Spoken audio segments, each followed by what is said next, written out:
একজন দেশের বিখ্যাত আলিম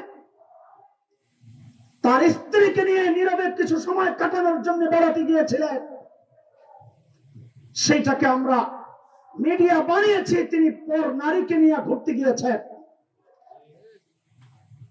দোস্ত, সবগুলো একসাথে করে আমাদের স্পষ্ট কথা, 1971-এর মুক্তিযুদ্ধ দাড়ি আর টুপির বিরুদ্ধে হয় নাই।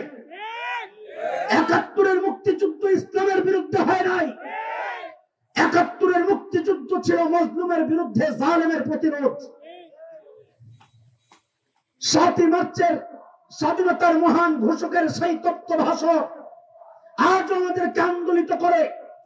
সেদিন তিনি বলেছিলেন, এবারের সংগ্রাম মুক্তির সংগ্রাম, রক্ত যখন দিয়েছি আরো দেব, দেশকে মুক্ত করে ছাড়বো ইনশাআল্লাহ।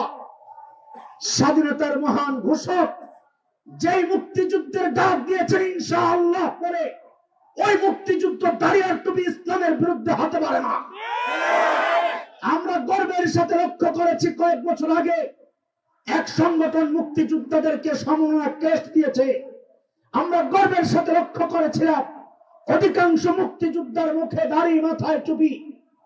যান ঢাকার আগার গায়ে মুক্তিযুদ্ধ জাদুঘরে গিয়ে দেখে ওই সময় যে সমস্ত রাজাকারেরা ধরা পড়েছিল অধিকাংশের মুখে দাড়ি নাই, মাথায় টুপি নাই।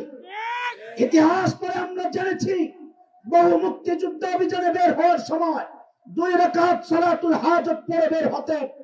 তাইলে আমাদের জানতে চাওয়া, জিজ্ঞাসা, এরা কারা যারা মুক্তিযুদ্ধকে ইসলামের বিরুদ্ধে দাঁড় করাতে চায়, দাড়ি আর টুপির বিরুদ্ধে দাঁড় করাতে চায়? আমাদের স্পষ্ট কথা, এর সাথে না সরকারের সম্পর্ক, না বিরোধী কোন দলের সম্পর্ক। এটা স্পষ্ট। এরা হচ্ছে নব্য আবু জাহেল। ওই যুগের আবু জাহেলরা ডাইরেক্ট বলতো, লা তাসমাউ লিহাযাল কুরআন ওয়ালগাউ ফি, কোরআন শুনবে না, কাউকে শুনতে দিবে না।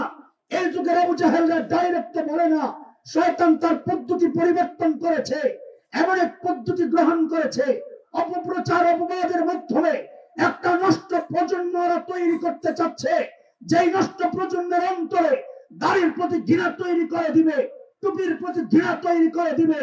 আস্তে আস্তে ওরা আলেম ওলামা থেকে বিচ্ছিন্ন হয়ে, কোরআনী শিক্ষা থেকে বিচ্ছিন্ন হয়ে যাবে, যা শয়তানের চূড়ান্ত টার্গেট। আমাদের স্পষ্ট পয়গাম, বাংলাদেশে ইসলামী শিক্ষা দিন কচুরি পানার মতো ভাইসা আসে নাই।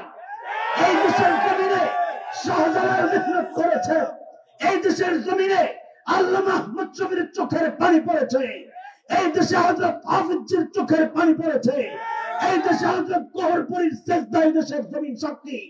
এই দেশ থেকে যদি কেউ ইসলাম নিশ্চিহ্ন করতে আসে, আল্লাহর কসম খায়া বলি, আল্লাহর কসম খায়া বলি, 71 দেশ মুক্তির জন্য একবার মুক্তিযুদ্ধ হয়েছে।